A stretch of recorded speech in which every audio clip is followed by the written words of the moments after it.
Actuellement au sommet du football mondial avec Liverpool, vainqueur de la Ligue des Champions et leader de Premier League, Sadio Mané est devenu une star incontestable de ce sport. Mais pour arriver si haut, l'international sénégalais a dû se battre, persévérer pour réaliser ses rêves. Retour sur son incroyable histoire. Mané a vu le jour le 10 avril 1992 à Bambali, un petit village proche de la ville de Sédhiou, dans le sud du Sénégal. Fils d'imam, le jeune Sadio adore le foot plus que tout. Il passe son temps à l'extérieur, un ballon dans les pieds, et rêve comme beaucoup d'enfants à travers le monde de devenir un jour footballeur professionnel. Malheureusement pour lui, sa famille très religieuse n'est pas d'accord, préférant que le petit Sadio fasse des études, comme il le racontera plus tard. Je suis né dans un village où il n'y a jamais eu de footballeur ayant participé au grand championnat.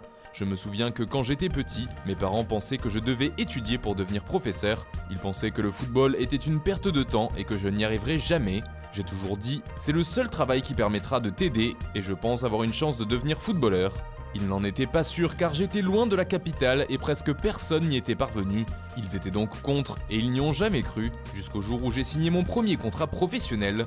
Aujourd'hui, ils sont tous fiers. Bloqué par ses proches, l'attaquant des Reds va tout faire pour réaliser ses rêves, même sans l'aide des siens. À 15 ans, il décide donc de fuguer, de tout quitter pour aller à Dakar dans l'espoir de se faire repérer. Je me souviens, j'ai dit à une seule personne que j'allais fuir, c'était mon ami. Je lui avais dit, je pars tenter ma chance à Dakar. Un gars du village m'avait dit, j'ai un ami à Dakar, il a une équipe de foot, tu pourras jouer avec lui là-bas. J'ai fui sans que mes parents soient au courant. Ils ont ensuite fait des problèmes à mon pote avec ses parents. Il a finalement dit où je me trouvais. Ils m'ont attrapé puis fait revenir au village. Je me suis ensuite bien préparé pour l'année d'après et ils m'ont accompagné dans ce que je voulais faire. Cette fugue a changé toute ma vie. La suite, elle s'écrira à Mbour, ville réputée pour son football au Sénégal.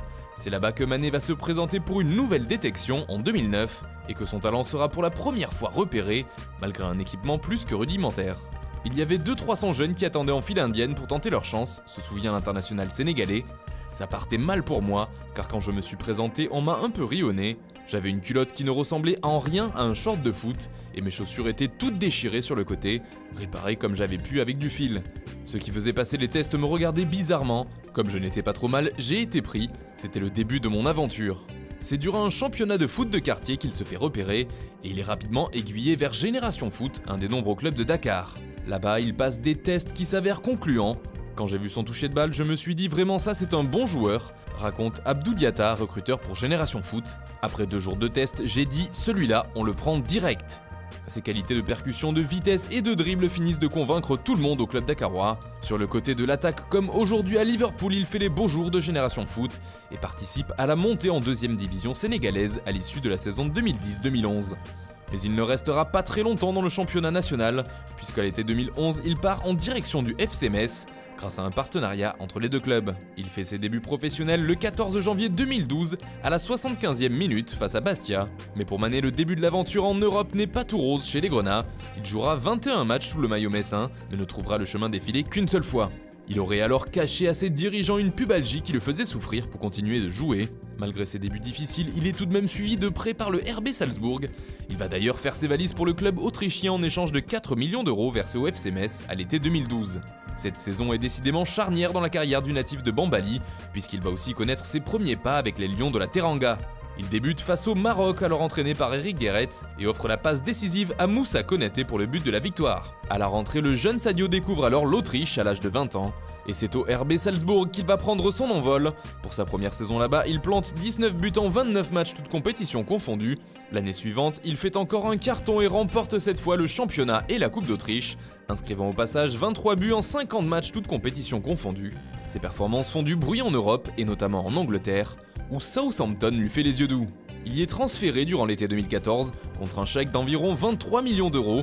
Pour sa première saison avec les Saints, Mané inscrit 10 buts en 30 matchs de championnat, dont un coup du chapeau face à Aston Villa lors de la 37e journée.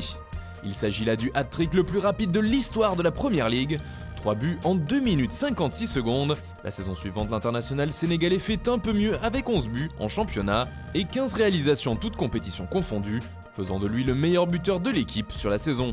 Son talent attire l'intérêt des écuries anglaises et c'est le Liverpool FC qui rafle la mise en échange de 41 millions d'euros. Il est alors le joueur africain le plus cher de l'histoire. Aujourd'hui, il figure à la 5e place avec ce transfert, dépassé notamment par Riyad Mahrez ou encore Nicolas Pepe. Ses débuts avec les Reds sont plutôt bons, il marque pour son premier match officiel sous ses nouvelles couleurs. À Arsenal pour la première journée, il inscrit le 4e but de Liverpool face aux Gunners, victoire finale 4-3. Il termine là aussi meilleur buteur de la saison avec son nouveau club avec 13 buts en 27 matchs. Sa deuxième saison du côté d'Anfield est moins fructueuse en première ligue avec 10 buts, mais Mané en plantera aussi 10 en Ligue des Champions. Liverpool réalise un très beau parcours européen allant jusqu'en finale, que les Reds perdront face au grand Real Madrid qui fera la passe de 3. Un parcours où Mané s'est montré décisif, inscrivant notamment un but à l'aller comme au retour des demi-finales face à la Roma, ainsi qu'en finale lors de la défaite 3-1 contre les Merengues. Durant l'été, le joueur de Liverpool se rend en Russie pour la Coupe du Monde avec les Lions de la Teranga. Dans une poule très équilibrée où sont présents la Colombie et le Japon, le Sénégal échoue à se qualifier pour les 8e. Il termine à égalité de points avec la sélection nippone, même différence de buts, même nombre de buts marqués et encaissés. L'affrontement entre les deux équipes ayant donné un match nul, c'est le nombre de cartons jaunes qui vient les départager, et les Sénégalais passent finalement à la trappe. La saison suivante est celle de la consécration, pour Liverpool comme pour Sadio qui affole les compteurs. Il termine meilleur buteur en première ligue avec 22 réalisations, à égalité avec son coéquipier Mohamed Salah et Pierre-Emerick Aubameyang. Collectivement aussi, c'est une franche réussite. Les Reds remportent la Ligue des Champions et terminent à la 2e place en première ligue, avec un total de points historique pour un dauphin. Un franc succès qui se poursuit depuis le début de saison et globalement Liverpool comme Sadio Mané sont inarrêtables sur l'année 2019. Ce dernier a d'ailleurs réalisé un joli parcours lors de la CAN 2019, allant jusqu'en finale avec le Sénégal et une défaite contre l'Algérie.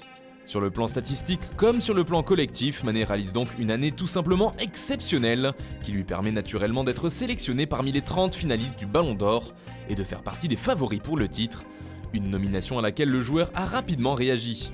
Honnêtement, ça a toujours été un rêve de gamin, et si je parviens à être cité parmi ces prétendants, c'est le fruit d'un long travail. Je ne me focalise pas, ce n'est pas une obsession, je suis au service du collectif, et si je parviens à me distinguer au sein de ce collectif, ce serait exceptionnel pour moi de gagner ce ballon d'or. Ça a toujours été mon rêve, et quand un rêve se réalise, je serai fier, je serai l'homme le plus heureux. Et si son rêve se réalise, il serait le premier joueur africain à remporter le ballon d'or depuis un certain George Weah en 1995. Autre moment gratifiant pour Mané lors de la remise du prix FIFA The Best, remporté par Lionel Messi. L'international sénégalais n'était pas sélectionné parmi les 3 finalistes, une anomalie pour certains, mais ce qui a surtout touché le joueur des Reds, c'est que la Pulga avait voté pour lui. C'est un grand compliment quand Messi vote pour toi, a-t-il avoué. Si vous regardez d'où je viens, ça montre que j'ai fait beaucoup de chemin. Sans être resté longtemps dans une académie, je suis arrivé ici. Tout ce que je peux dire, c'est de continuer à travailler dur et de réaliser ton rêve. Un parcours difficile comme il le rappelle, qui lui a appris à rester humble, mais surtout à être généreux avec les siens et ceux qui l'ont aidé à arriver à ce niveau-là. Rester simple, c'est son mode de vie. Pourquoi voudrais-je 10 Ferrari, 20 montres et 2 avions? J'ai eu faim, j'ai dû travailler sur le terrain. J'ai survécu aux guerres, joué au football pieds nus. Je n'avais pas d'éducation.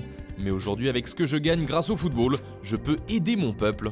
J'ai construit des écoles, un stade, nous fournissons des vêtements, de la nourriture pour des personnes qui sont dans une extrême pauvreté. En outre, je donne 70 € par mois à toutes les personnes d'une région très pauvre du Sénégal. Je n'ai pas besoin d'afficher des voitures de luxe, des maisons de luxe. Des mots forts qui sont suivis par des actes.